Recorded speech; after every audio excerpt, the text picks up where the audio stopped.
esta no es simplemente aplicarla, sino que hay que saber aplicarla. No es fácil, hay que entender de que esta es una construcción teórica muy complicada. Y cuando digo complicada es porque dentro de los antecedentes, todo esto ha consistido en un gran debate científico. Y cuando digo debate científico, es que hay diferentes enfoques, enfoques sociológicos, históricos, antropológicos, hay enfoques económicos también, hay enfoques geográficos como los que elabora Josué de Castro. Hay toda una construcción y hay todo un debate. Entonces, estamos ante una teoría que tiene un alto alcance, principalmente por el carácter integrador, integral e integrador que se plantea. También pueden ustedes comprender ahora de que la construcción de la teoría no solo se realiza a partir de un postulado, sino de todo un debate desde diferentes enfoques que tratan de explicar el fenómeno del subdesarrollo, en este caso, de acuerdo a esta teoría, cuál es la dependencia también de ciertas regiones. Bien, eso ya lo habíamos mencionado. Vayámonos ahora a la parte de la teoría de la dependencia en sí. No sin antes explicarles la parte del contexto histórico que está al lado izquierdo de su pantalla. Ese contexto histórico le describe qué es lo que pasaba en el siglo XIX, primeros años del siglo XX, cómo se fueron creando algunos acontecimientos, cómo se desarrolló también la fase previa a la teoría de la dependencia, cómo en el marco de la CEPAL también es acogida la teoría de la dependencia, también llamada estructuralista, etcétera, etcétera, etcétera. Y todo esto lo tienen ustedes en el extremo izquierdo. En el extremo derecho tenemos ya el tema en sí, la teoría de la dependencia. Indudablemente que esta teoría representó un esfuerzo crítico, es decir, se manifiesta a través de un planteamiento crítico para comprender muchas limitaciones de ciertas regiones, llamadas así subdesarrolladas, en el marco de la economía internacional o de la economía mundial. Y obviamente como estas regiones, como estos países llamados periféricos o dependientes, dependían, valga la redundancia, de un poder foráneo, de un poder de dominación foráneo, o estaban supeditados a las voluntades de otro tipo de países, sorprendentemente, y no a las voluntades nacionales, sino más bien respondían a ciertos determinantes externos. Entonces, la teoría de la dependencia lo que busca es criticar ese estado de cosas, busca reflexionar sobre este tipo de estado de cosas. ¿Para qué? Para comprender, para llegar a una determinación fundamental acerca de las limitaciones que se tienen o las limitaciones objetivas y también subjetivas de las regiones subdesarrolladas. Como les decía en la clase anterior, el subdesarrollo no es un estadio inferior al desarrollo, sino que el subdesarrollo es una situación estructural. Es una condición estructural que también tiene su explicación histórico-estructural. Por eso es que los que han contribuido a la conformación de esta teoría, pues son sociólogos, son antropólogos, son historiadores, son economistas, que se han centrado justamente en fundamentar las bases teóricas sobre las que se construye la teoría de la dependencia. No estamos frente a una teoría que nada más describe un fenómeno como algo superficial, sino que trata de indagar el por qué. En otras palabras, como también les he mencionado, hay un curso que ustedes van a llevar posteriormente que se llama Realidad Política de América Latina, y que ahí se retoma mucho la parte semántica del concepto Latinoamérica o América Latina, que hasta ni en la misma frase nos hemos puesto de acuerdo los países en América Latina, sino que nos identificamos como estados nacionales.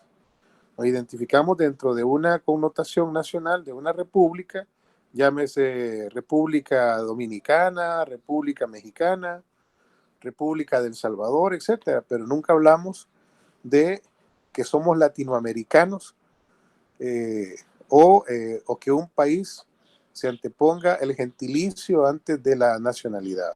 ¿Mm? Entonces, tenemos esa situación. Entonces, la teoría de la dependencia lo que busca es explicar de una forma crítica también. ¿Para qué? Para que entendamos, para que llegue a entenderse cómo se dan estas condiciones de su desarrollo o cuáles son las limitaciones objetivas y subjetivas, por favor. Y esas dos palabras las subraya, las objetivas y subjetivas que permiten a un país determinado depender de la dominación o de la hegemonía de otro. Entonces, es eso, ¿no? Hasta cierto punto tiene una alta connotación socio de, sociológico, sociológico-política en la teoría de la dependencia. Obviamente, en esa condición se encuentran una serie de países que usted perfectamente puede identificarlos en América Latina, en África, en Asia tal vez están en otras modalidades, pero connotan esa situación de dependencia también regional. Luego, la misma teoría de la dependencia, que está conformada por diferentes corrientes del pensamiento, se constituyó de diferentes enfoques, como lo dije. Por ejemplo, la sociología, la economía, la política, establecieron una visión crítica de diferentes o a partir de diferentes autores como Bakú, Chao Prada, Guerrero, Mariátegui, etcétera, que ellos conformaron un movimiento intelectual que contribuyó a la existencia de ideas, de ese debate, de diversos enfoques teóricos respecto a la dependencia. Es decir, tratando de explicarse el fenómeno. Por ejemplo, en la actualidad no escuchamos ningún tipo de información que diga que Brasil, por ejemplo, está buscando una cura para el COVID-19, o que en Colombia, o que Chile está pensando en eso, no. Entonces, la pregunta es, ¿por qué no somos capaces de generar ese tipo de investigaciones? ¿Y por qué nosotros también estamos, como consecuencia de eso, esperando que Alemania, Canadá, Francia y el Reino Unido u otro país llamado dominante o hegemónico invente algo para que nosotros podamos perfectamente reaccionar con toda la confianza? Entonces, ese tipo de situaciones son las que entran a la palestra del debate de la teoría de la dependencia. ¿Por qué llegamos a aceptar esas condiciones estructurales cada uno de los países? ¿O por qué se considera o se llega a aceptar en cada una de las regiones? Otro elemento fundamental que hay que mencionar respecto a lo que estoy diciendo son las consecuencias. Nosotros en América Latina hemos tratado no hemos escuchado, y aunque sí han habido algunos análisis, de que la pobreza se va a duplicar o va a llegar arriba del 55%, y van a haber nuevos pobres, etcétera, etcétera, etcétera. Entonces, pero la mayoría de esos enfoques los están dando organismos multilaterales o los están dando organismos con proyección mundial, como es el Fondo Monetario, el Banco Mundial, el Banco Interamericano de Desarrollo o la misma ONU. O sea, a pesar que estamos en el mismo problema, estamos dentro del problema, pues no lo vemos algunos así. Aunque ustedes me dirán que ustedes escribieron al respecto, pudieron leer también al respecto, pero yo digo la parte fundamental, la parte comunicacional, la narrativa del peligro social que viene, no la estamos diciendo nosotros, sino que le estamos haciendo más caso a lo que dice el Fondo Monetario Internacional y al Banco Mundial. Ok. José, yo me refiero a factores subjetivos, es a una condición de aceptación. Es decir, llegamos a una especie de casi de destino manifiesto de que las cosas son así y no pueden cambiar. Subjetivas, de acuerdo a la teoría de la dependencia. Es decir, los autores, el debate que han tenido es la crítica a ese estado de pasividad de cosas. Pues obviamente, como son diferentes corrientes, pues ahí tienen ustedes a los autores que he leído y por ejemplo, André Gunther Frank eh, hizo toda una construcción teórica acerca del feudalismo aplicado a América Latina. Y ustedes sabrán que feudalismo no hubo en América Latina. En América Latina lo que hubieron y lo que sí existen todavía son relaciones feudales. Pero feudalismo como un modo de gobierno, una forma de gobierno no existió, aunque eran colonias que estaban subordinadas a cierta corona, pero aquí no tuvimos un feudalismo como forma de gobierno eh, in situ o forma de gobierno interno. El rey o la reina tal o cual, no. Teníamos un rey o una reina que lo ubicábamos en la metrópoli. Sin embargo, aquí sí tuvimos relaciones feudales de producción. El minifundio, el latifundio, las haciendas, que era una forma de producción agrícola en diferentes países como México, como Colombia, como Brasil, en donde ciertamente ahí el problema que se daba era de tenencia de tierras. Pero cuando se habla de la famosa tenencia de tierras, no significa tener tantas tierras o tener tal o cual cantidad de tierras, sino cuando se habla de tenencia de tierras es quiénes, quiénes eran los dueños de las tierras con vocación agrícola o con vocación fértil. Ahí tenemos a la iglesia, y tenemos a las alcaldías, que eran las tierras comunales, y obviamente todo eso va estableciendo una relación agrícola o una relación de producción feudal, aunque no estamos o no hemos tenido ningún sistema feudal, si lo queremos ver desde esa perspectiva, en ninguna parte de América Latina.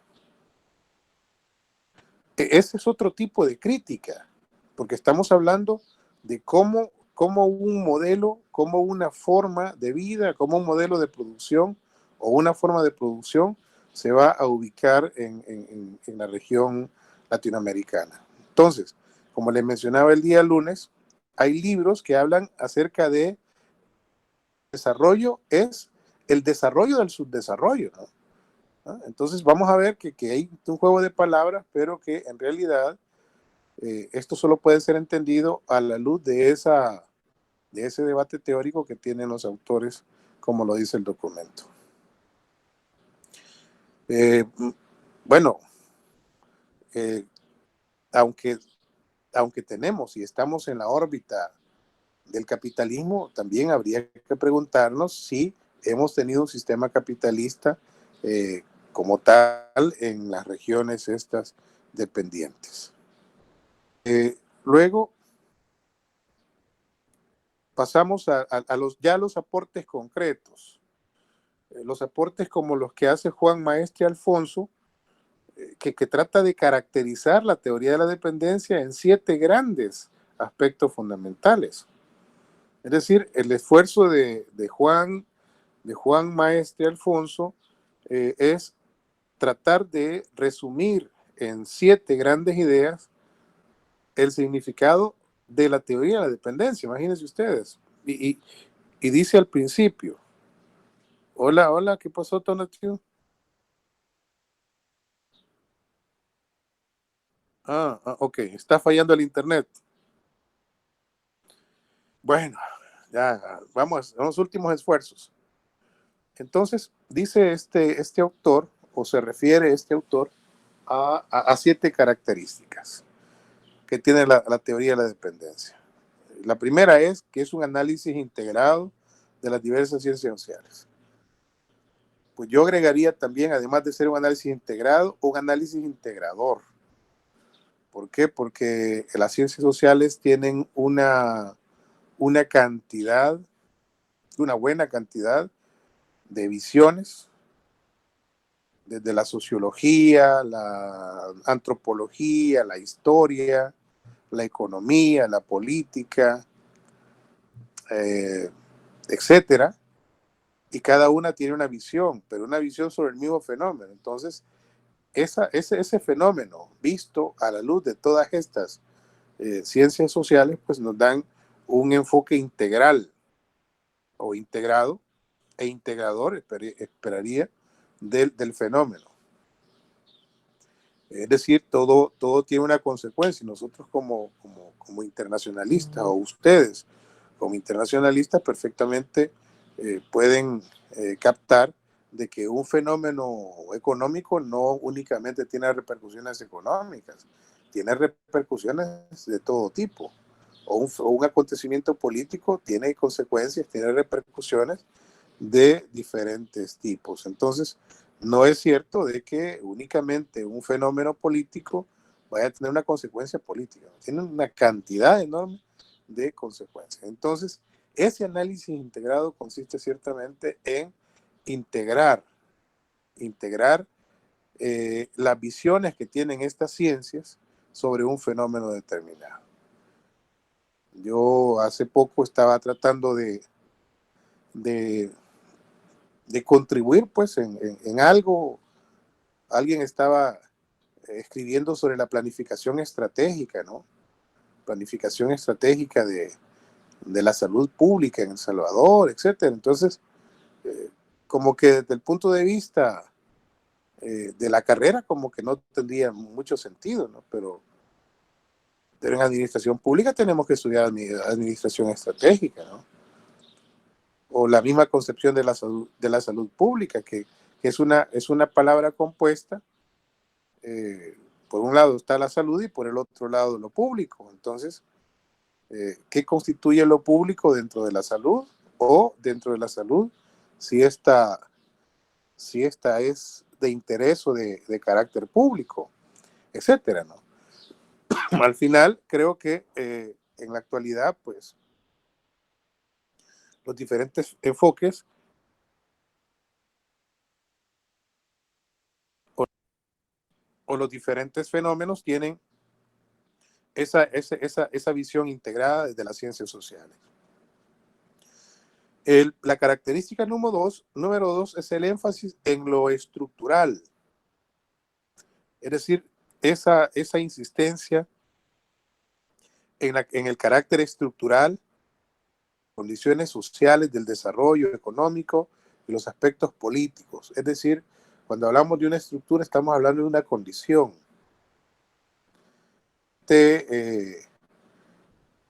Vamos a entender en qué consiste la estructura si nosotros no nos la imaginamos. Entonces, la estructura de la sociedad, la estructura de la sociedad tiene una. Permítame un segundito.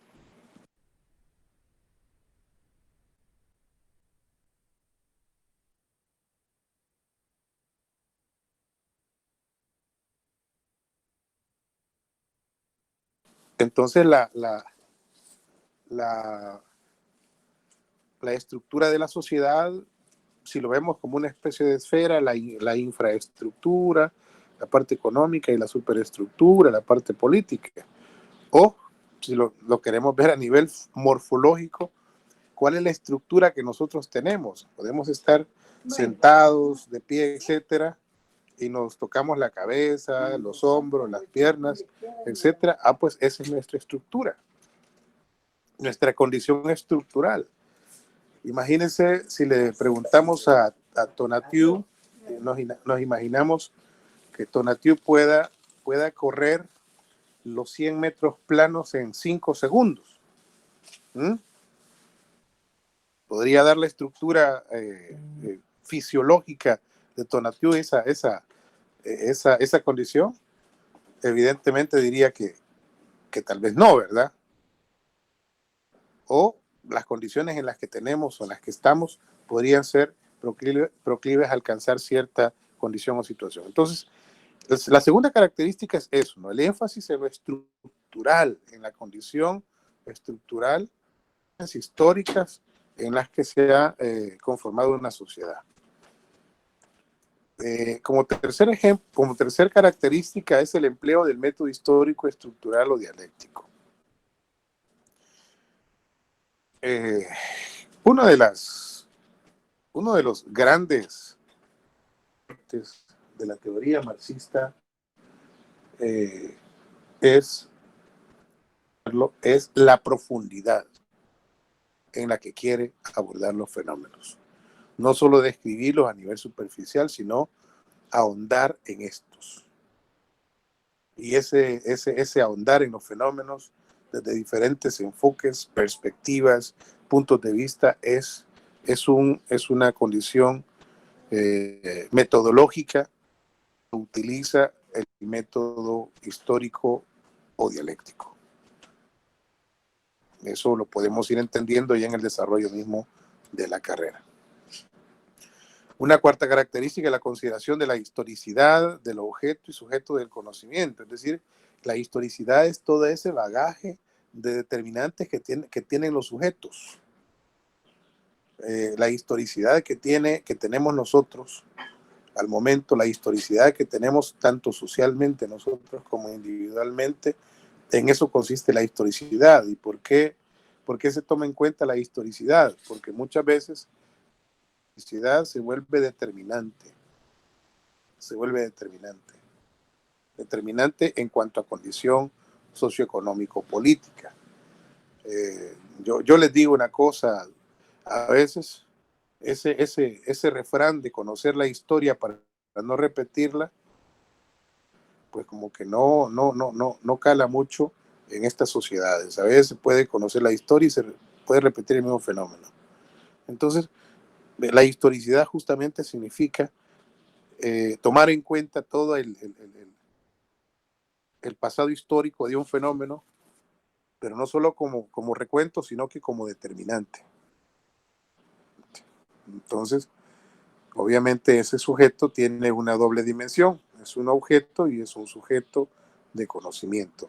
No estamos hablando de aspectos aislados, sino que estamos hablando de un fenómeno que es uno solo. Nosotros, como seres humanos, si lo queremos ver en un ejemplo sencillo, nosotros somos sujetos que conocemos y la realidad es nuestro objeto de conocimiento. Pues sí, pero también nosotros mismos somos sujetos de observación y de conocimiento para otro tipo de realidades. ¿Mm?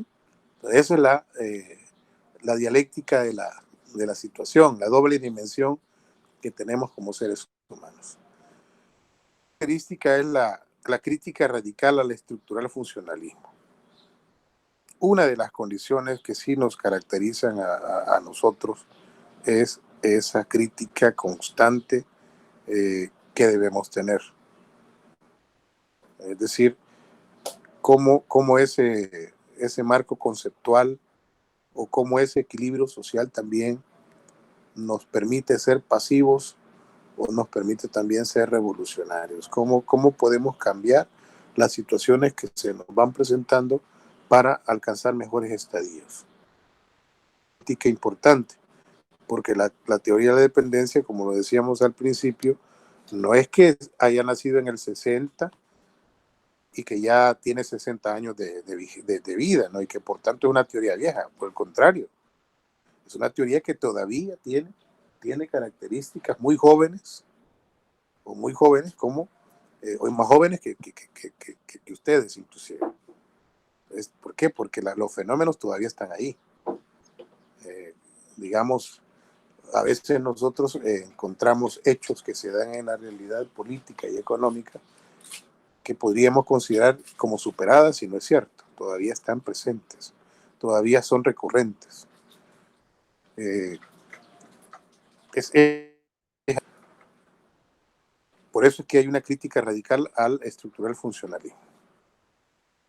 La sexta característica es el interés por el marxismo. Bueno, ahí sí me voy a excusar porque a mí lo que no me gusta son las religiones.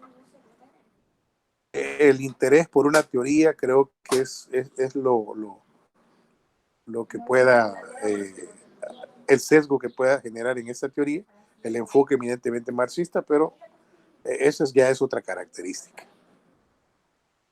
Y por último, la necesidad de examinar los fenómenos complejos de toda la naturaleza internacional. Y obviamente todo esto es lo que le da, o lo que se da en llamar, o lo que le da razón de ser a la teoría de la dependencia. Características. Ya, luego, más abajo, Blomström, este más o menos se refiere a los ejes, a 4 grandes ejes fundamentales en los que se cimenta o en los que gira la teoría de la dependencia. Es decir, las 7 características de Juan Maestre versus también los 4 grandes ejes que se plantean acá de parte de Blomström. Y están en el costado derecho, están numeradas. La primera, el subdesarrollo, está conectado de manera estrecha con la expansión de los países industrializados. Y es cierto, eso es lo que va a entender usted y lo que va a leer en el contexto, ahí al lado izquierdo.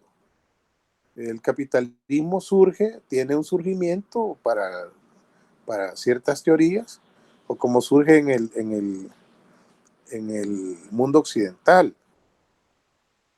Es decir, cuando ya las relaciones feudales de producción se van obviando, se van marginando y se van adoptando las relaciones industriales o capitalistas de producción. El debate entre el norte y el sur, la conformación del norte y el norte industrializado en Francia, en el Reino Unido o Inglaterra, en Italia, el norte industrializado en Estados Unidos versus el sur agrícola en Estados Unidos, en Francia, en Italia, en el Reino Unido, es decir, toda esa parte. Por eso es que se dice de que el subdesarrollo está conectado estrechamente con la expansión de los países industrializados. Como que se dio una división internacional del trabajo, ¿no? O como que unos países van a producir tal cosa y otros otra. El otro punto es que el desarrollo y subdesarrollo son aspectos diferentes, pero de un mismo proceso universal. Esa dicotomía tiene que ser más cuestionable, ¿no? Porque no podríamos aceptar de que el subdesarrollo sea la antítesis del desarrollo o que el subdesarrollo sea un estadio inferior al desarrollo, porque los países son un poco más complejos. Es decir, cuando usted analiza la estructura social, económica, política de un país, no puede usted decir este país está en este nivel de desarrollo, dentro de 5 años va a estar en otro nivel, en otro nivel y en otro nivel y en otro nivel. Y como que es una cuestión de escaleras, pues es una escala, pasamos de la escala 1 a la escala 2. No, no puede ser de esa manera. Aunque el segundo eje diga que los dos son aspectos del mismo, diferentes, pero al final son la misma situación de un proceso universal, creería que todavía hay que seguir analizándolo. Tal vez como base, dejémoslo ahí, o como eje. No lo aceptemos como un estadio inferior al desarrollo. El desarrollo tiene un enfoque y el subdesarrollo tiene otro enfoque. hemos tenido varios, y tenemos varios ejemplos en la realidad, en la vida, que es como decir de que la pobreza únicamente es característica de los países pobres. No, hay estados muy ricos que tienen pobreza, tienen miseria, tienen carencia de bienes. Que habla del subdesarrollo no puede ser considerado como primera condición para un proceso evolucionista. Es correcto, ¿no? Es lo que estoy diciendo. Pero hay una contradicción entre el eje segundo y el tercero, a mi punto de vista, ¿no?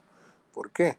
Porque son dos cosas de la misma realidad, pero diferentes, pero al mismo tiempo hay que aceptar que el subdesarrollo no puede ser considerado como una condición previa o una primera condición, un proceso evolucionista es otra cosa, ¿no? Y por último tenemos la dependencia, no solo de un fenómeno externo, sino también que se manifiesta bajo diferentes formas en la estructura social, ideológica y política. Muchos profesores, como su servidor, hemos cometido el error de preguntarnos qué presidente nos queda mejor, si Joe Biden o Donald Trump. Imagínese cuál es cuál es el nivel de debate que tenemos nosotros, qué presidente nos conviene. Y si lo vemos desde el punto de vista de esta teoría, yo le diría ninguno de los dos, gente de los norteamericanos. Y nosotros tenemos, aunque sea loco el que tenemos, pero lo tenemos como presidente, ¿no? Entonces, ¿me entienden? El tema es, el tema es que la dependencia se manifiesta en los diferentes órdenes de nuestra vida, nuestra propia concepción del mundo, nuestra propia condición humana. Hoy hemos tenido casi al unísono esas apreciaciones. Miren, es que nuestro sistema de salud con este COVID-19, como es precario, ¿verdad? Tenemos que, no, si es que todos los sistemas son precarios, todos son precarios. Y les adelanto que los sistemas de salud de los países desarrollados, de buena parte de los países desarrollados, son privados, no son públicos. Y les puedo también decir de una forma holística que ningún hospital de carácter público está al 100% equipado. Eso es mentira. Quien lo ve así es un loco, pues, alguien que está soñando. ¿O pensarán ustedes que hay estados que les sobra el dinero? Si los estados no les sobra el dinero. Al contrario, muchos estados han privatizado la salud. En Estados Unidos, el 90% de la salud es privada. Y el otro 10% es comunal, pero con ciertas limitaciones. Sí, es como la educación superior en Europa, bueno, en España. Creo que, bueno, todas las universidades son privadas, no son públicas. Entonces, esas condiciones así son las que tenemos que ir cambiando. Pero para que vean en el cuarto eje, toda esa dependencia, esa condición de dependencia se traduce en todos los órdenes de la vida, en todos. Entonces tenemos que comenzar a pensar diferente, tenemos que evolucionar hacia una nueva concepción del mundo. ¿De acuerdo? Para finalizar, yo ahí me quedaría con estos temas. Vea, hemos cubierto parte de la teoría de la dependencia, las características, los cuatro ejes, pero quiero dejar para el día de mañana las ideas centrales. Las ideas centrales, que son cuatro grandes ideas. ¿Sí? ¿Por qué? Porque son esas corrientes que se han formado para que cada uno de los que avalan estas corrientes han generado también sus propios debates internos. Entonces, vamos a decir, la teoría de la dependencia, como sombría, como paraguas, tiene corrientes intermedias. Pero esas corrientes intermedias también tienen sus propias corrientes críticas y autocríticas. ¿Mm? Es como en una familia, no todos pensamos iguales. Es como en una familia, los hermanos, 2, 3, 4, 5 hermanos, no tienen cinco concepciones del mundo diferentes, aunque son parte de la misma familia. Entonces, vean, eso es lo que vamos a ver el día de mañana, ya con este ejercicio, para que vean que el ciclo ya va terminando y obviamente ya ustedes van a ir haciendo su mapa conceptual. ¿Ok? Nos quedamos entonces ahí y dejamos este último tema para el día de mañana para que no se nos quede cortado. Les agradezco mucho su atención. Cualquier cosa estamos en comunicación. Darwin, si está por ahí, es nuestro representante, ¿verdad? Que se comunique con los demás compañeros. Están conectados 22, 23. Yo entiendo que hay problemas de conexión, pero por favor, si alguien de ustedes puede grabar también la charla, pues la puede compartir para información de los que no pueden conectarse. Y por favor, también si tienen problemas, que se comuniquen conmigo para entender. Igual, algunos se han retirado del curso, no sé si en el grupo de ustedes algunos se han retirado o qué sé yo. Bueno, nos seguimos escuchando el día de mañana. Ok, pasen buenas tardes.